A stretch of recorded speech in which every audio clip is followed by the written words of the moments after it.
Muy buenos días con todos. Vamos a continuar la segunda parte de la clase del día de ayer, eh, que como saben, ¿no? El título de la clase es las fuentes de derecho constitucional, ¿no? Sobre la segunda parte, ¿no? En la primera hemos nosotros hablado de las fuentes constitucionales, ¿no? Hemos hablado de la costumbre constitucional, usos y convenciones, la ley, la jurisprudencia y el pacto. Es ahí donde nos hemos quedado, ¿no? Esto correspondió a la primera parte. Y continuamos con el poder constituyente, el poder constituyente constituido, los límites al poder constituyente y finalmente la rigidez y flexibilidad, cambio y reforma de las constituciones. Eso será el ambicioso propósito del día de hoy, ¿no? Poder abarcar estos puntos, que no los eximen, ¿no? De leer, ¿no? Los materiales, ¿no? La bibliografía dada por el Sistema Integral de Gestión Académica. Pues bien, vayamos con el poder constituyente. Sobre el particular, pues, ¿cómo podríamos comenzar, no? ¿Qué es el poder constituyente? El poder constituyente es esa facultad que tiene el pueblo de darse una constitución. Así de simple y así de complicado de poder verificar en la práctica. Por lo menos no confundir la práctica con lo formal, ¿no? Cuando se convoca por constituyente, se produce un proceso electoral para nombrar a los delegados, representantes de ese poder, para que en su nombre redacten una nueva constitución. Esto es simplemente es lo procedimental, ¿no? Pero lo que se trata es pensar que existe, que el poder del pueblo retiene una facultad de poder, de lograr cambiar las bases institucionales, ¿no? Que que lo han configurado como una comunidad política, ¿no? Ya sea, por ejemplo, pasar de una monarquía a una república, pasar de un presidencialismo a un parlamentarismo o un modelo semipresidencial, ¿no? Eh, o a lo mejor, pues, en aras de un proceso de integración, pues, dos o tres países deciden constituir una federación y tener una constitución en común, ¿no? Eh, pues, exacto, pero eso se puede verificar, pero habría que tener en cuenta que el pueblo, sigamos pensando que el pueblo, lo esencial es que el pueblo retiene un poder que cuando considera que cuando resulta necesario, que cuando los representantes de él, en su nombre, no lo estén ejerciendo, ¿no? De manera adecuada, ¿no? Responsable, con respeto a las libertades, ¿no? Y al buen gobierno, pues esos representantes pierden, ¿no? Legitimidad y debería poder regresar, ¿no? Esto que se explicado aquí podría tender a confundirse, ¿no? Con lo que es un proceso democrático, ¿no? Electoral, ¿no? Uno elige cada 4 o 5 años, ¿no? A unos gobernantes para que luego de ese tiempo elijamos al que lo va a reemplazar, ¿no? Al margen que lo haya hecho bien o lo haya hecho mal, ¿no? Ya sea ratificando las elecciones en el partido movimiento que gobernaba, ¿no? Durante el nuevo proceso, durante el proceso electoral, el nuevo proceso electoral en marcha, o, eh, digamos, ya sea el vencedor de esa elección otro partido. Eh, lo que quiere decir en el medio del asunto con relación al poder constituyente es que estamos hablando de una facultad que permite, ¿no? Algo así como poner en cuestión todo el statu quo político jurídico de un país, ¿no? Es como dirían los especialistas en informática, como resetear, ¿no? pero resetear para siempre reconocer una base común, ¿no? O sea, las constituciones distintas que ha tenido el Perú, todas han reconocido libertades, ¿no? Unas han sido más ambiciosas que otras, ¿no? Cuando se empezaron a reconocer los derechos sociales. Eh, todas han reconocido la separación de poderes, de lo contrario no serían constituciones. Entonces, ¿cuántas veces más un poder constituyente tiene que volver a repetir lo mismo? En realidad, cuando hablamos de poder constituyente, estamos hablando del poder constituyente en estricto, hacemos alusión a lo revolucionario, ¿no? Por ejemplo, el surgido después de la Revolución Francesa, el surgido antes, ¿no? Con la Revolución Americana y su acta de independencia. Esos son los que, de una manera, nos permiten, ¿no? Observarlo con realidad, ¿no? La real dimensión, ¿no? No es adecuado cuando un gobernante selecto jura ante la Constitución y luego al poco tiempo convoca una asamblea constituyente para un nuevo proceso electoral. Eso me parece que es una distorsión, ¿no? Las constituciones no nacieron para ser cambiadas, ¿no? Porque fueron obras del poder constituyente, sino fueron elaboradas para ser enmendadas, ¿no? Para ser reformadas, corregidas, ¿no? Hacerlas mejores, ¿no? No peores, a los mejores, ¿no?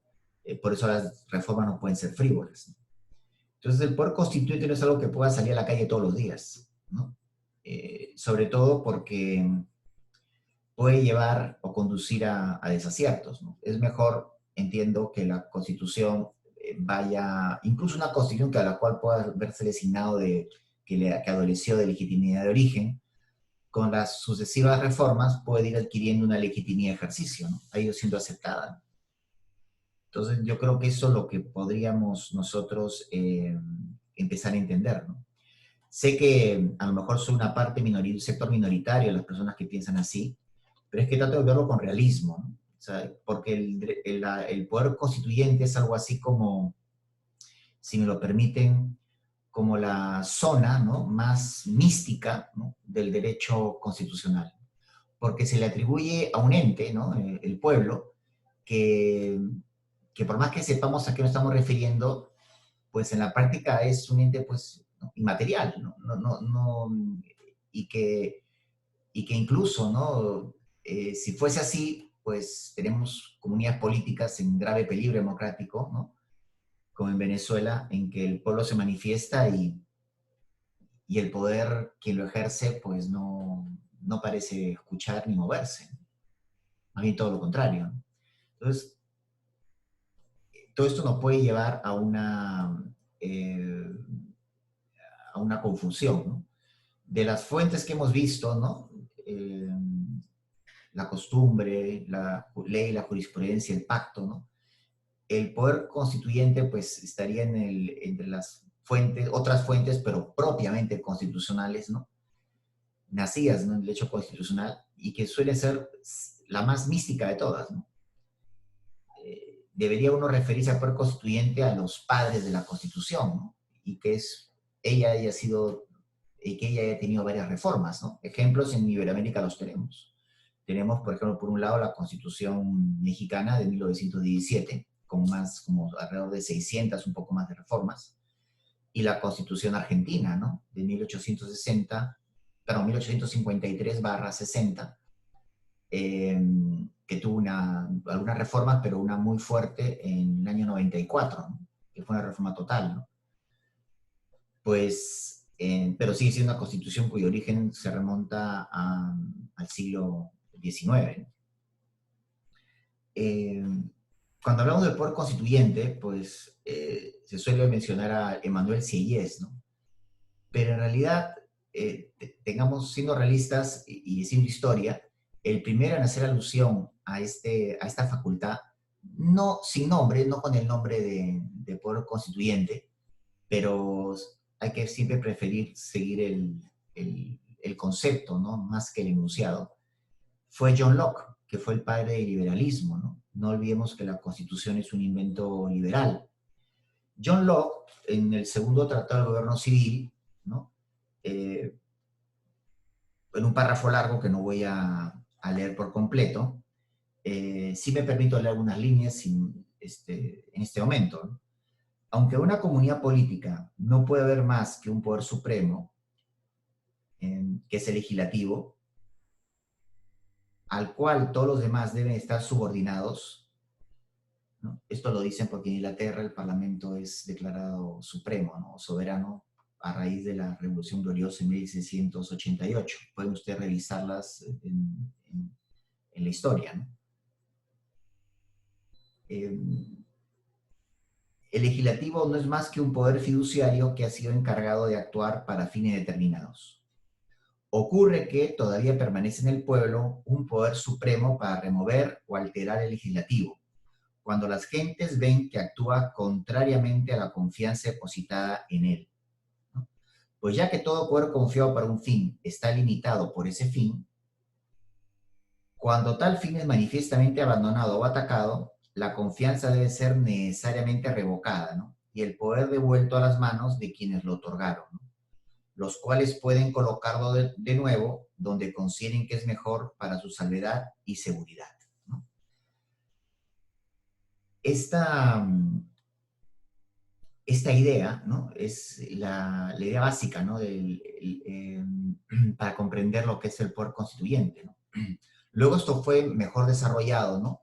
Por Emmanuel Sieyès. Algo similar a lo que ocurrió con la separación de poderes. John Locke también lo plantea en el mismo segundo tratado del gobierno civil, pero es Montesquieu quien la mejora, ¿no? La mejora, ¿no? 100 años después la mejora y plantea incluso, desarrolla más la idea del sistema de pesos y contrapesos, ¿no? Los conocidos en Norteamérica como los checks and balances, ¿no? La larga cita de Locke, pues, advierte varias ideas, ¿no? La primera de ellas es que en una sociedad o una comunidad política existen varias funciones del poder, ¿no?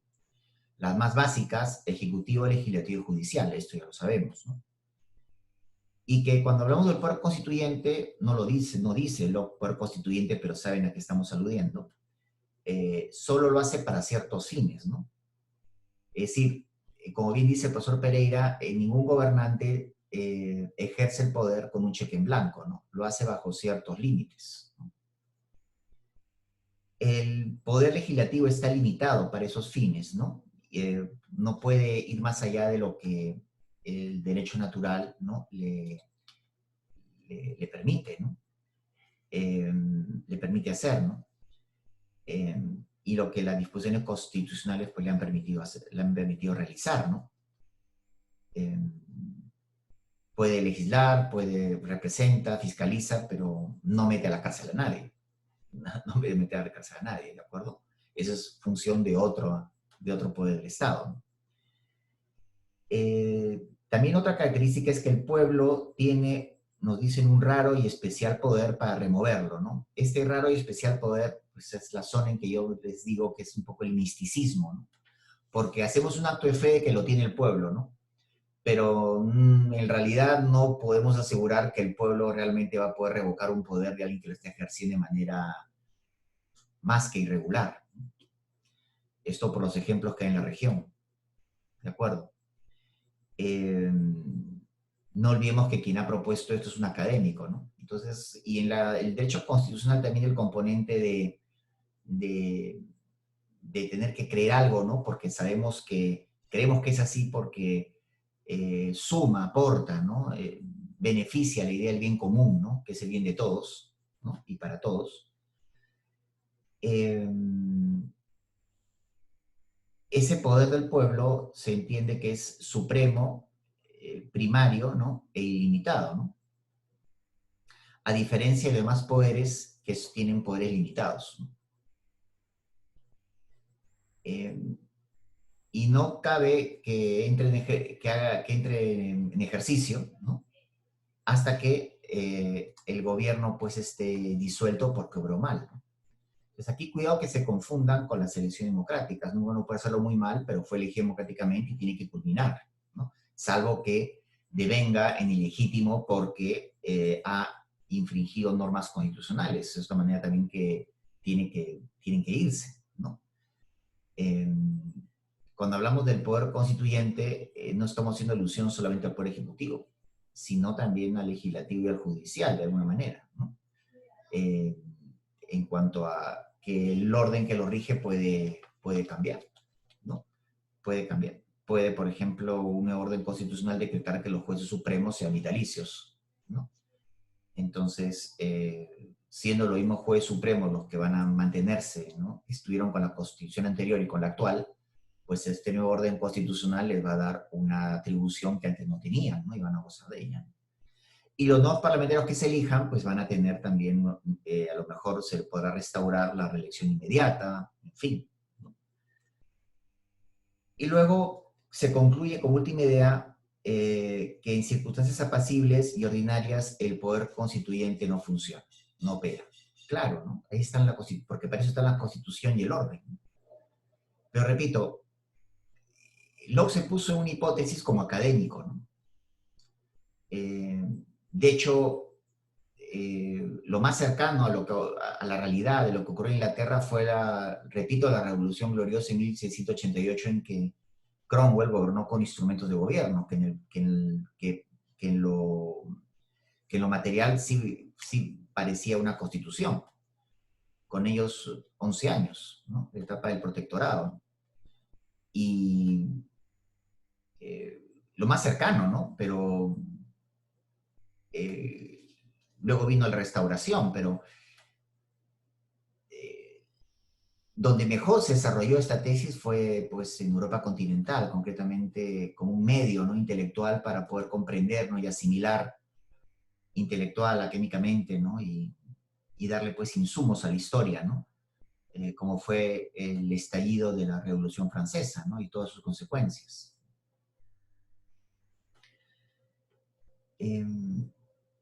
Estas ideas fueron calando, ¿no? Pero repito, el crisol de estas ideas pues se desarrolló más plenamente, ¿no? Con el libro El Tercer Estado, ¿no? Escrito por Emmanuel Sieyès, ¿no?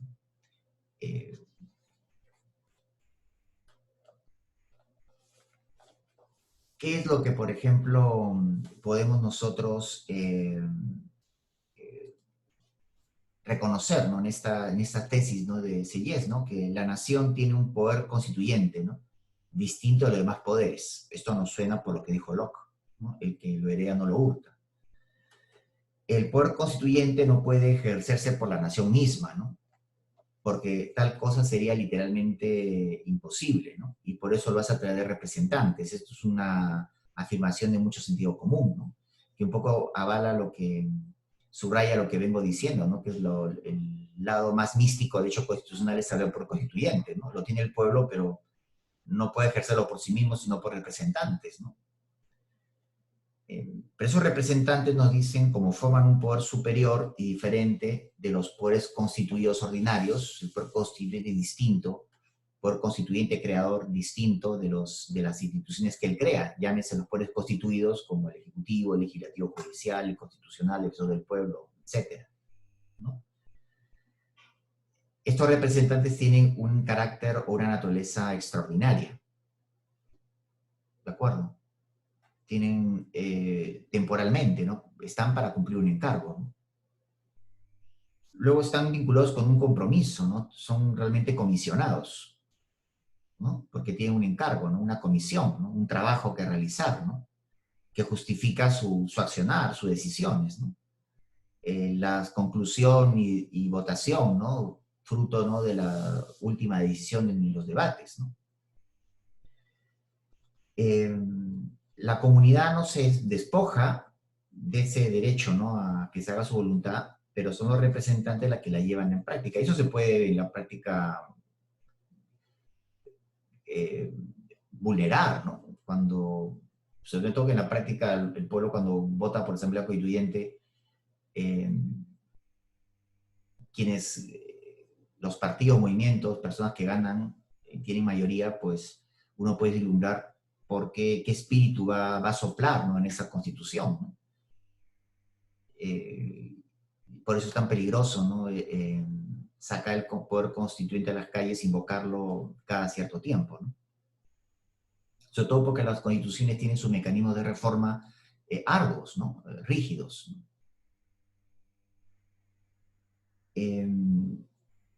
También nos dicen que el poder constituyente no puede dedicarse a funciones que corresponden a los poderes ordinarios, ¿no? Que es algo que en el Perú ocurrió, ¿no?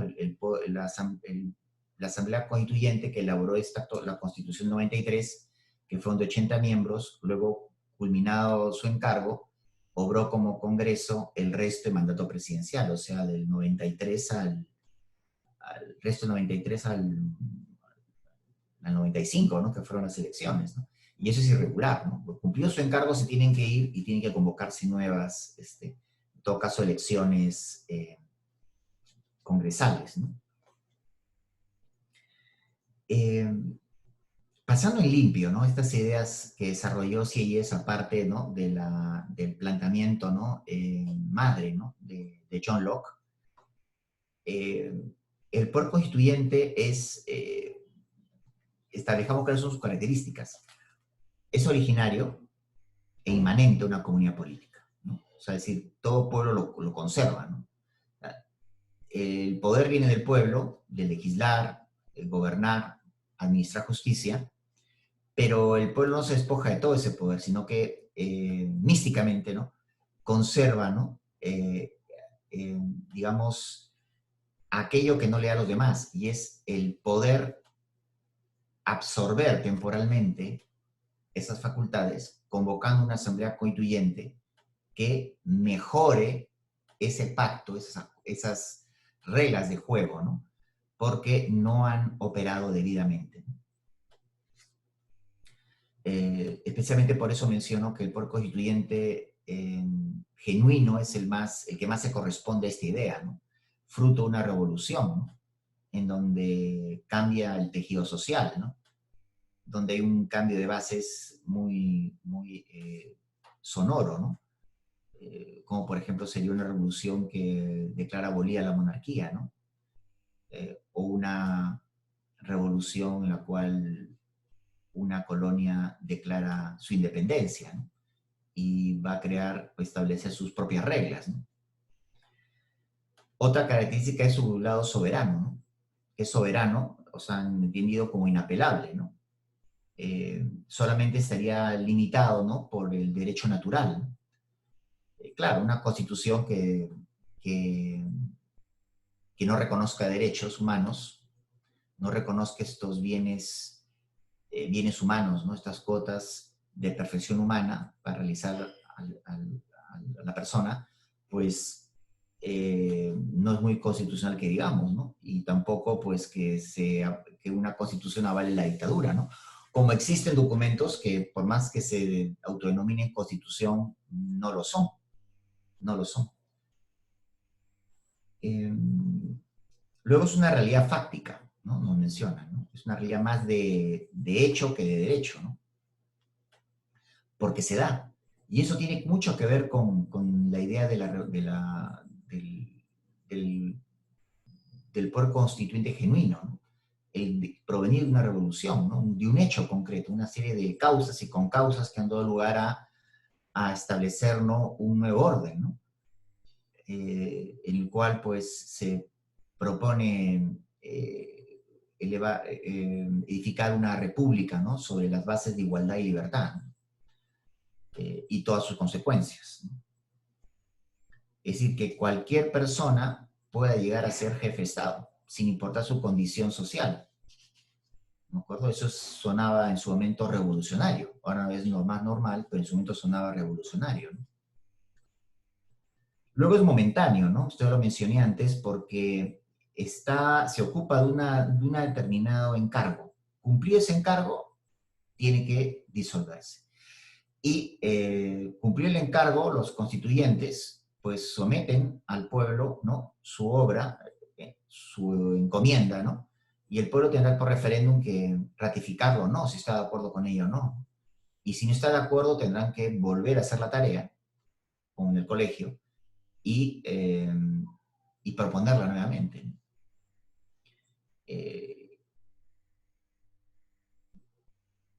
Pero una vez cumplido y aprobada la consulta popular, pues se tendrían que retirar, ¿no? Volver al llano nuevamente, ¿no? Una vez cumplido, ¿no? Están empoderados un conjunto de ciudadanos para, en nombre del pueblo, realizar este encargo importante, el más importante, ¿no? En una comunidad política, y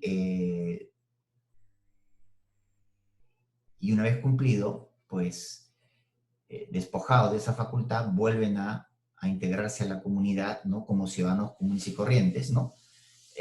A someterse a las normas que ellos han dado. Luego tenemos que se caracteriza por su eficacia real, ¿no? Esto es más claro cuando hablamos de ese poder constituyente genuino revolucionario, ¿no? Por establecer ese nuevo orden, ¿no? Abolir, como en Francia, la monarquía e instaurar la república, ¿no? Eso marcó una eficacia real, ¿no? No fue instantáneo, tuvo que asimilar el resto de Europa continental, pues allí estuvo Napoleón, pero digamos que responde, ¿no? Responde, quizás más claramente, ¿no? Que fue la Revolución Americana, ¿no? En su independencia, ¿no? Y luego la acción del poder constituyente genuino suele acarrear una quiebra jurídica, ¿no? O por lo menos una quiebra al derecho positivo, ¿no? Claro que sí, ¿no? Pueden, cambiando la Constitución, pues, que es la fuente de todas las fuentes, la fuente madre, pues esto va a irradiar en el resto de fuentes del orden jurídico. La jurisprudencia posterior, que hará alusión, será producida a partir de la nueva Constitución, pues seguirá todo aquello que la Constitución anterior ha seguido, ¿no? Y que la actual, porque la actual lo sigue siguiendo, lo viene siguiendo, o cambiará en algunas. Pero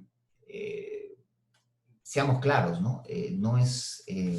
No hay que ser fatalistas, ¿no? Lo que respecta a la vida, dignidad, libertad, igualdad y propiedad, así hubiesen 20 constituciones antes, eso se va a seguir protegiendo, ¿no?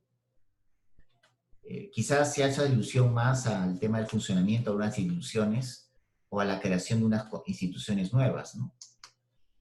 Quizás se note más en los ordenamientos civiles, penales, que tengan que ser de alguna manera, que tengan que modificarse, ¿no?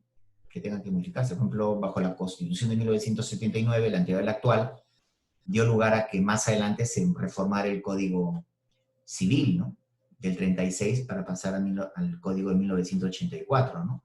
Porque la Constitución del 79, pues, contenía una serie de novedades que evidentemente el Código Civil iba a estar irradiado de ellas, ¿no? Entonces, el concebido como un sujeto de derecho, ¿no? Una serie de novedades, por decirlo así, ¿no? Que que el derecho positivo pues tendría que nutrirse, ¿no? Irradiarse, ¿no? Estas nuevas luces que daba la nueva Constitución, ¿no? La titularidad, dijimos, pues en el pueblo, ¿no? Es algo que hay que creer, ¿no? Como si se trata de un acto de fe, ¿no? Lo está. Ahora, que pueda ejercerlo, ¿no? Que pueda ejercerlo, mismo, si hacemos una encuesta, la gente, si no está ideologizada, la gente piensa más en sus facultades reales de empleo, ¿no? De mejora, ¿no? Familiar, personal, ¿no? Proyectos familiares, ¿no? Resuelve problemas inmediatos, ¿no? Que tiene él en su entorno, ¿no? En su trabajo, en su vida, en su familia, que pensar en que todo eso se lo va a poder arreglar la Constitución. Eh, no convocar por constituyente para echarle la culpa a la Constitución de todos los males, eso no es producto de, digamos, es más ideológico en realidad, ¿no? O en todo caso populista, para ser más correcto, ¿no? Es decir, creer que es un poder que siempre existe, que siempre está allí, ¿no? Que quien ejerce el poder no lo hace pleno, no lo hace con esa lo hace con esa plenitud, pero enmarcada, ¿no? en los límites, ¿no? que le permite, ¿no? en las disposiciones constitucionales. Pero recordar, ¿no? que lo hace en representación, ¿no? Una manera es que cuando hablamos de nuestra democracia representativa, quienes la representan han sido elegidos, están legitimados para tomar decisiones por nosotros durante un tiempo, ¿no? Luego ven las elecciones y saber que lo hacen, repito, en representación del pueblo, porque el pueblo es el que retiene el poder, ¿no? El pueblo en todo caso es el que concede lo mínimo indispensable, ¿no? para su correcto ejercicio, ¿no? de una sociedad democrática, ¿no? De lo contrario, y temporalmente, ¿no? De lo contrario todo podría devenir en tiranía, ¿no? ¿Qué es el poder constituyente constituido, no? Pues es la fuente productora y reformadora de las constituciones, ¿no? Es ese mecanismo, ese procedimiento establecido en toda constitución para poder enmendarla, ¿no? Es decir, es la mejor prueba que las constituciones no están hechas para cambiarse o ser sustituidas unas por otras, ¿no? Sacando el poder constituyente a la calle, sino que existe, está previsto el poder constituyente constituido, que es el mecanismo de reforma que toda constitución contiene para validar cualquier enmienda, ¿no? Que las circunstancias, el tiempo, las necesidades, ¿no? Con madurez, ¿no? Adviertan que son urgentes por realizar, ¿no? Otros le llaman poder constituyente derivado, otro poder constituyente constituido, ¿no? Decimos poder constituyente constituido porque el encargado es el Congreso, ¿no? ¿Cómo se llegó a la conclusión que tiene que ser el Congreso? Por sentido común. Uno podría pensar en el Ejecutivo, pero en la historia del constitucionalismo, para que sepamos, el malo de la película ha sido el Ejecutivo, ¿no? Es al quien hay que controlar, ¿no? Es el Leviatán, ¿no? En terminología de Tolkien sería pues Mordor, ¿no? Pues Mordor, es a él el que controlar, ¿no? El Poder Judicial, podemos decir, podría ser mejor, ¿no? Que tenga el Poder Constituyente, pero el Poder Judicial es importante que esté lo menos posible cerca de la política. El Poder Judicial tiene que estar lejos de la política, es la kriptonita, ¿no? del Poder Judicial, es estar muy cerca de la política. Hay que tenerlo lejos, lo más lejos que sea posible, lo más lejos que sea posible. Y en todo caso, los jueces siempre revisarán la constitucionalidad de las leyes, del derecho positivo, la constitucionalidad del derecho positivo. Y eso conllevará a que tenga una participación, ¿no? Pero una participación más jurídica que política, ¿no? Una participación más jurídica que política.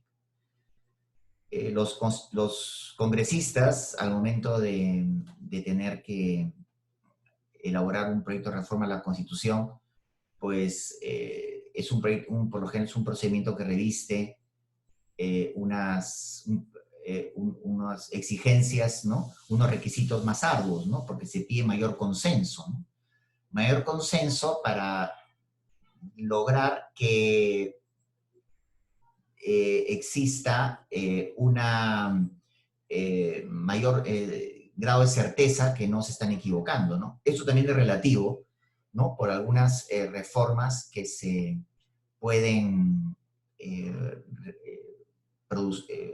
producir y que han sido inmaduras, ¿no? Que pueden ser inmaduras, ¿no? La solución puede ser peor que la enfermedad, ¿no?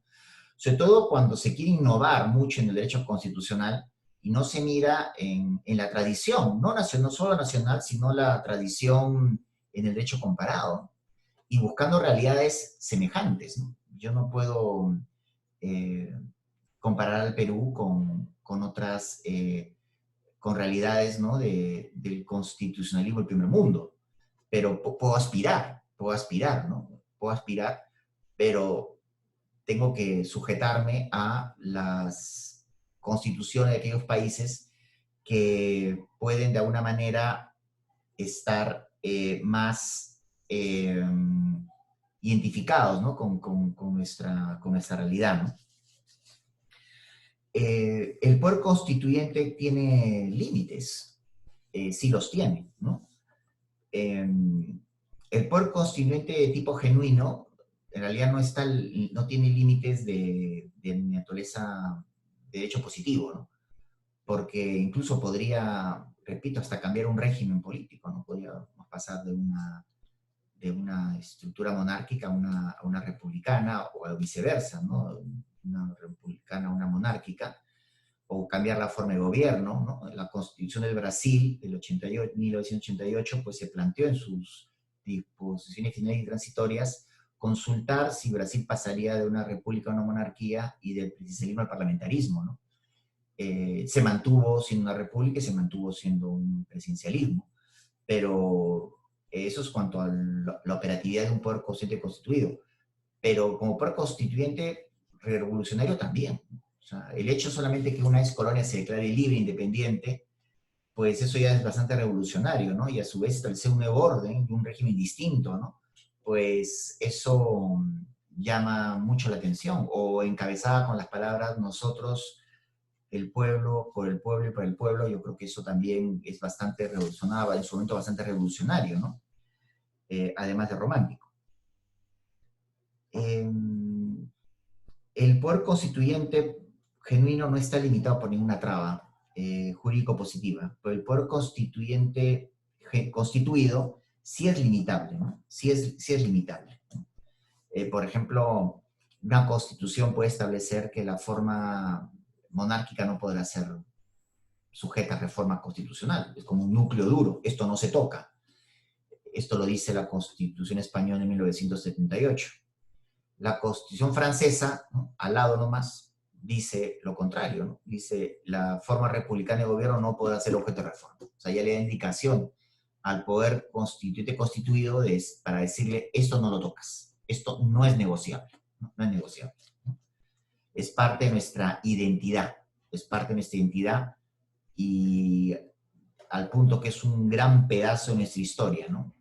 No sé si más importante, pero uno de los más importantes, ¿no?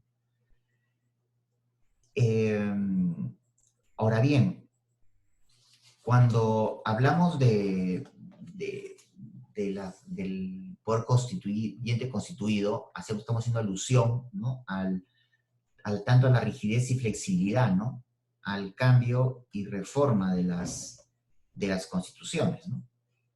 Es lo que estamos haciendo nosotros alusión. Y esta idea ha estado presente incluso en la clase del día de hoy, porque he hecho alusión también a las constituciones rígidas, aquellas que tienen un procedimiento arduo, ¿no? Para su reforma, que demandan gran consenso, ¿no?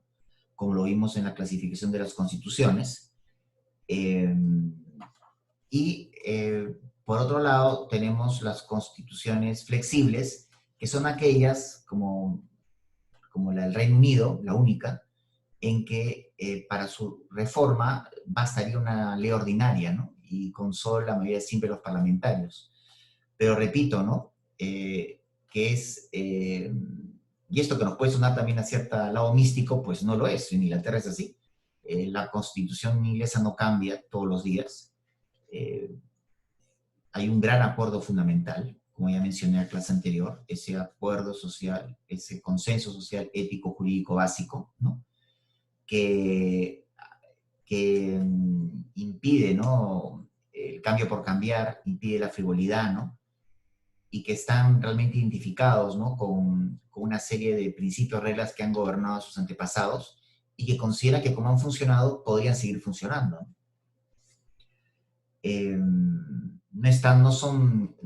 Algunos consideran que los ingleses están de alguna forma esclavos de sus tradiciones, ¿no? A diferencia de los americanos, que los americanos respetan sus tradiciones, pero no se sienten esclavos de ellas, ¿no? Pero, digamos, tiene mucho que ver, ¿no? El temperamento británico, lo flemático, y la certeza, ¿no? Que si un conjunto de reglas y principios han regido a lo largo del tiempo, ¿no? Y que el mejor parámetro para darse cuenta de su éxito han sido pues la libertad y el buen gobierno, pues prefieren no tocarlo, ¿no? Salvo que sea estrictamente indispensable, ¿no? Siempre hay que dejar esa cláusula, ¿no? Salvo que sea estrictamente indispensable, ¿no? Lo estrictamente indispensable se ha determinado por la coyuntura política, ¿no? por las circunstancias que están alrededor, ¿no? Y si es posible, no lo cambien. A pesar de eso, si es posible, si pueden no cambiarlo, no lo van a cambiar, ¿no? Eso es. Cuando hablamos de la rigidez y la flexibilidad, estamos hablando de una forma de clasificar las constituciones que guarda gran relación, pero gran relación, con el tejido social, con la composición política de la sociedad, con digamos, si existen desigualdades sociales muy grandes, tiene que ver mucho, ¿no? con la historia, ¿no? Con la historia, con aquellos principios que los identifican, ¿no? Como comunidad política, ¿no? De una serie de temas que a lo mejor también como peruanos nosotros tenemos que ponernos a pensar, ¿no? Al momento de, de, de reflexionar como república, ¿no? Algo que poco hacemos, ¿no? Y en qué medida, ¿no? La Constitución tiene pues que albergar, ¿no? Estos principios, ¿no? Que nos reconocen como república democrática.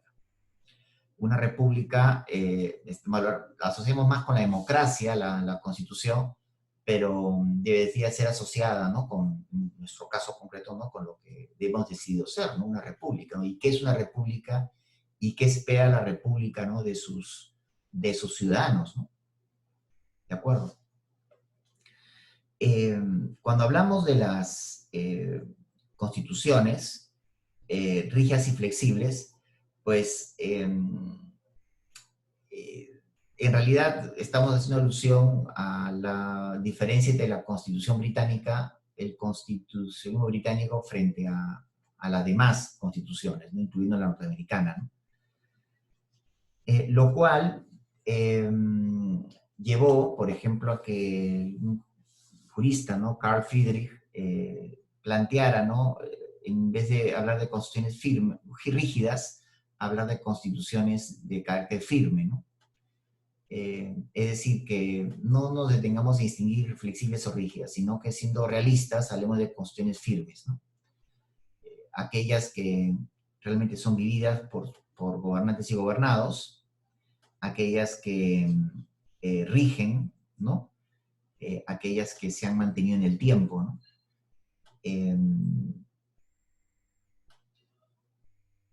Ya sea, por ejemplo, que hayan sido elaboradas, ¿no? Con un acuerdo fundamental o con un mero acuerdo procedimental, ¿no? Es decir, que han sido aprobadas creyendo que es en casi un acto de fe, o habiendo sido aprobadas pensando que es algo más cercano o un poquito más elaborado que una técnica legislativa, ¿no? En ambos casos se puede haber una constitución firme, ¿no?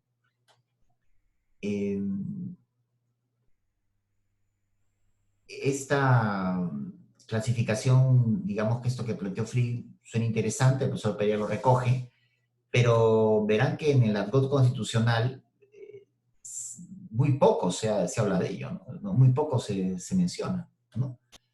No es tan raro ese manual, el libro del profesor Pereira es uno de ellos, ¿no? En que lo recoge del libro de Friedrich, pero después otros manuales clásicos no lo mencionan.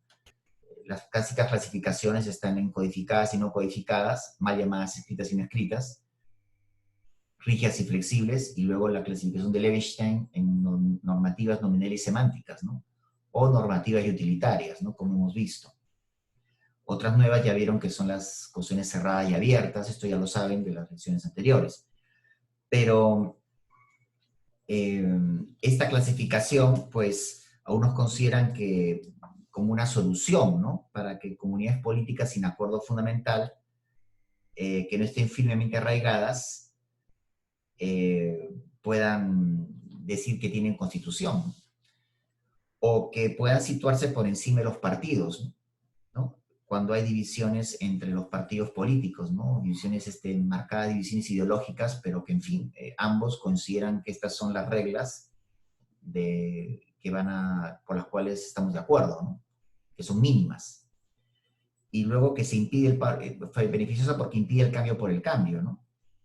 Obligando a las reformas a contar, pues a los reformistas a contar siempre con la opinión del pueblo con un procedimiento que sea lo suficientemente arduo para buscar el mayor consenso, ¿no? Un poco que es como el que las posiciones firmes es cambiarle el nombre de rígidas y flexibles de hablar solamente de posiciones firmes, ¿no?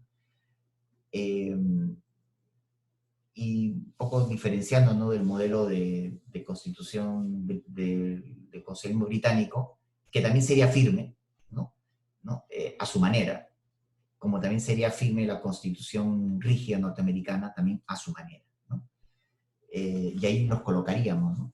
Pero bueno, una clasificación que, más que clasificar, califica, no es una clasificación, es una calificación, ¿no? Lo que es hablar de constituciones firmes solamente, pues lo que pretende en cierta medida la escuela kelseniana lo ha conseguido para aquellos países que no tenemos acuerdo fundamental y decimos que tenemos constitución.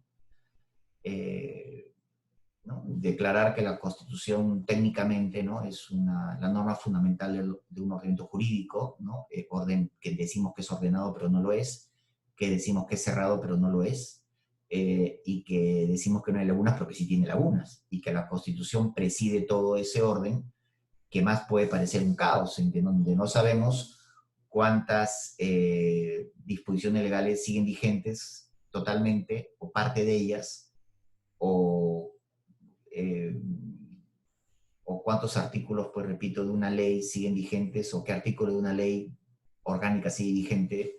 Eso es parte de ese llamado ordenamiento, ¿no? Pues la Constitución preside todo ello, ¿no? Esa visión, ¿no?, más técnica, legislativa, ¿no?, es lo que ha permitido que digamos que tenemos Constitución. Pero en la medida que pensemos que es porque hay un acuerdo fundamental, es una quimera, es un error por parte de nosotros, porque lo contrario hubiésemos tenido 12 constituciones, no hubiésemos tenido, ¿no?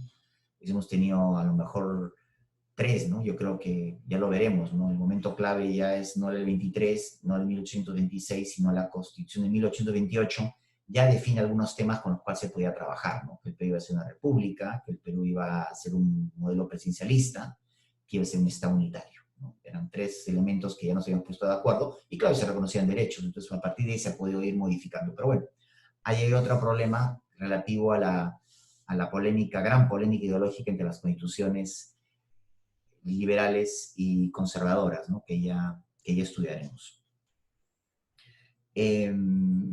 Cuando hablamos de reformar la Constitución, ¿no?, en estas posiciones firmes, se hace mención que las constituciones una vez planteada la reforma, el Parlamento se tiene que, como en ejercicio del poder constituyente constituido, se tiene que disolver y convocar una elección.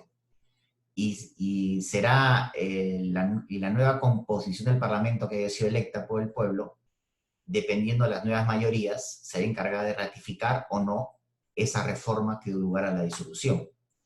Y de esa manera, si alcanzaran o superaran, ¿no?, en número, ¿no?, la idea de reformar la Constitución tal cual lo había dispuesto y votado, ¿no?, el Parlamento anterior, pues esa reforma quedará firme y será la Carta Magna modificada, ¿no?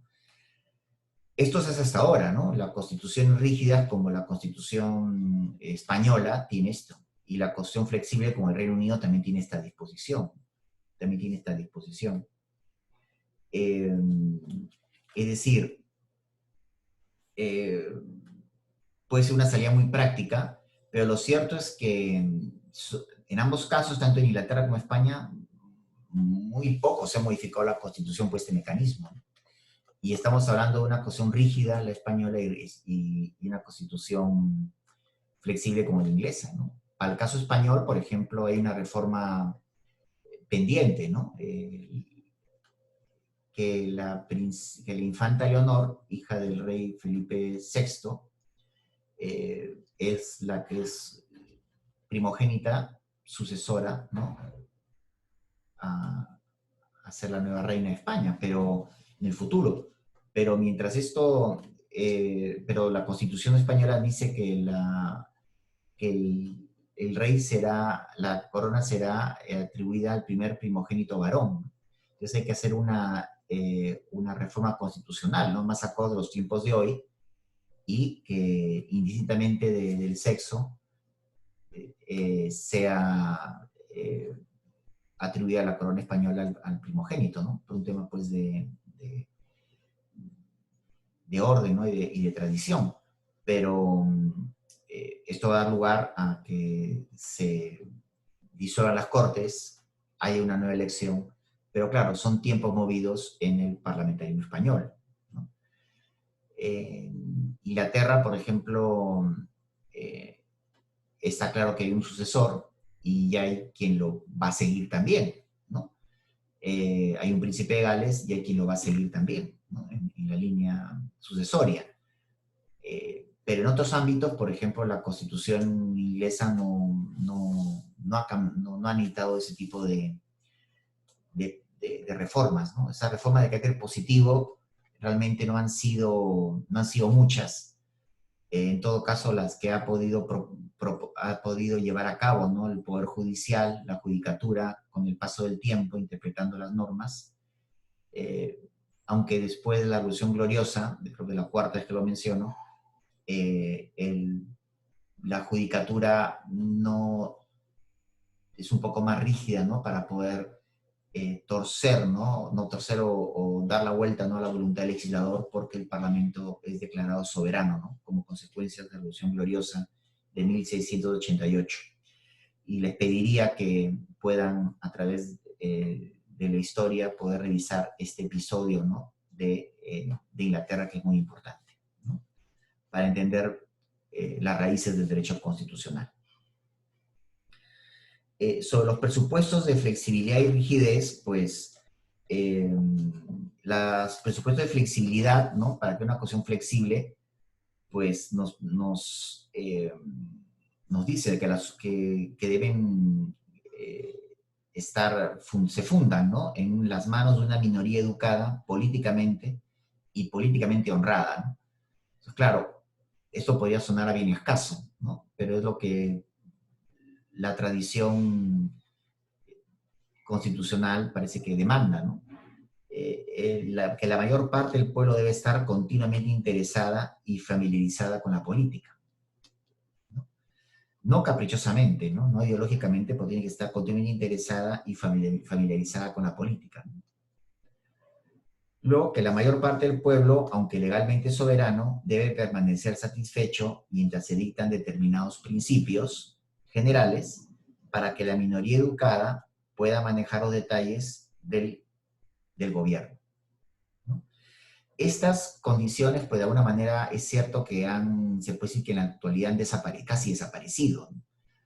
Ya no son condiciones en las cuales se pueda retratar un determinado pueblo, ¿no? Con algunas pequeñas excepciones, sino al revés, ¿no? Eh, Hablar de acuerdo fundamental, hablar de tradiciones respetadas y firmemente arraigadas, hablar de una sociedad relativamente homogénea, sin grupos importantes que rechacen el sistema en bloque, o como también dice el profesor Pereira, que estoy leyendo, que los ciudadanos no sean demasiado impacientes y que no busquen el cambio meramente por cambiar. Luego, que no exista una excesiva inestabilidad social, ¿no?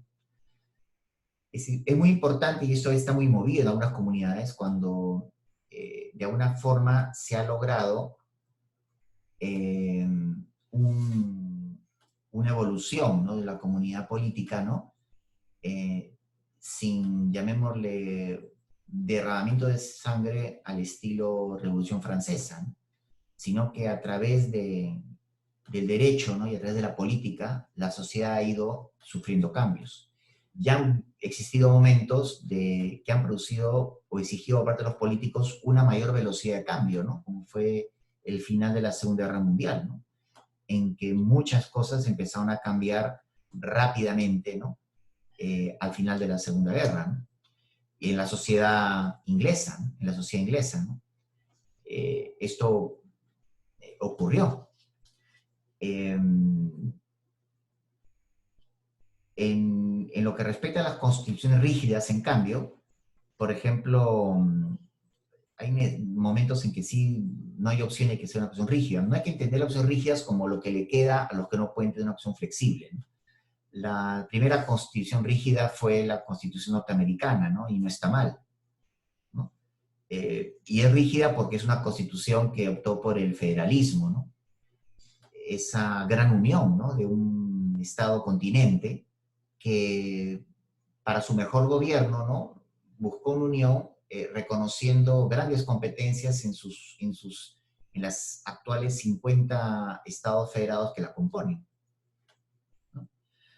A raíz de un pacto federal, ¿no? Que atravesó una dura prueba con la Guerra de Secesión. Y luego están los países en los que existe una multitud de partidos, son los países en que existe una multitud de partidos enfrentados, ¿no? Eh, y que si llegan al poder, como dice el profesor Pereira, pueden estar tentados a cambiar la constitución, ¿no? Entonces, claro, mejor es una constitución que tenga un procedimiento de reforma lo suficientemente exigente, arduo, que para lograr y constatar un verdadero eh, eh, consenso para su reforma, que las constituciones pretendan ser cambiadas, la constitución pretende ser cambiada de manera frívola, de manera muy rápida. Algo pasó, por ejemplo, en México, conservando su constitución, porque era la constitución que tenía los pergaminos de ser la constitución de la Revolución Mexicana, ¿no?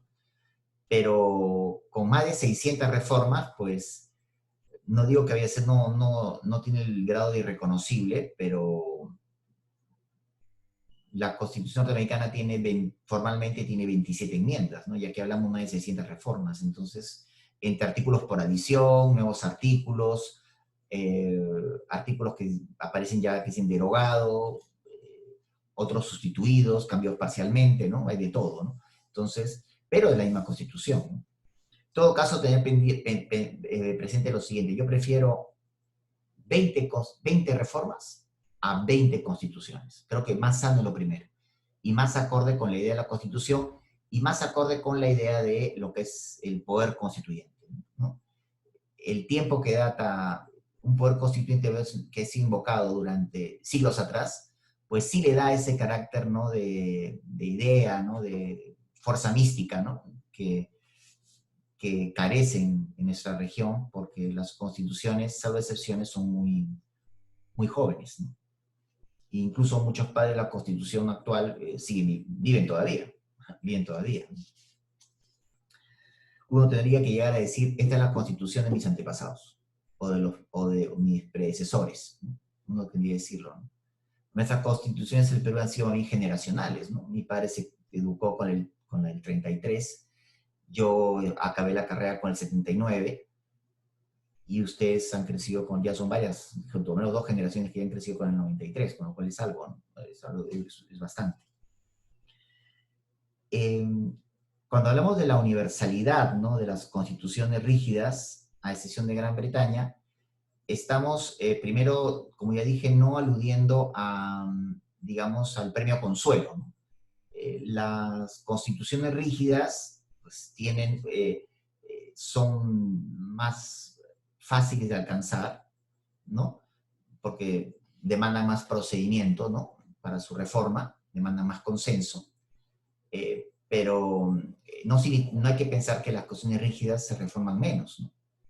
Una constitución rígida se reforma más que una constitución flexible, ¿no? A pesar que la flexible no tiene ninguna traba de derecho positivo, ¿no? En sus disposiciones para ser modificada, ¿no? Y eso es producto del acuerdo fundamental, ¿no? Ojo, con pinzas. No significa que las constituciones rígidas en esos países carecen de acuerdo fundamental, son todos los casos así. El caso, repito, para no marearlos, norteamericano, pues sí hay un acuerdo fundamental. Los americanos están identificados por una serie de principios que están sellados en su constitución y que los jueces y políticos deben ocuparse de defender a pesar de sus diferencias, ¿no? No solo dentro del país, sino en el mundo, ¿no? Por eso ellos como líderes de Occidente, ¿no? Pero países en que no tienen acuerdo fundamental, pues claro, recurren a una cuestión rígida como una manera de convertirle en un candado, ¿no? En un en un medio para evitar reformas de carácter frívolo, ¿no? que, que interrumpan el camino y que incluso también pues, preocupen a los economistas, ¿no? Porque toda reforma a la Constitución puede generar una distorsión, ¿no? En los indicadores económicos, ¿no? Hay mucha vinculación entre una reforma constitucional y lo que puede pasar en Wall Street, ¿no? Puede tranquilamente eh, moverse muchas cosas, ¿no? Por eso la rigidez acompaña en países como los nuestros a la estabilidad, ¿no? Acompaña a obligarte a ser maduro y ser realista, ¿no? Y aprovechar el tiempo que tienes para gobernar, trabajar con lo que tienes y dar lo mejor de ti, ¿no? Eh, y sí, no significa que la reforma está hecha para no utilizarse, pero cuando se llegue al consenso, ¿no? Que exige la Constitución para que una enmienda prospere, ¿no? Y quede firme. La clase el día de hoy ha terminado. Les quedo muy agradecido por su presencia y eh, nos vemos la próxima clase. Que estén bien. Me despido. Hasta luego.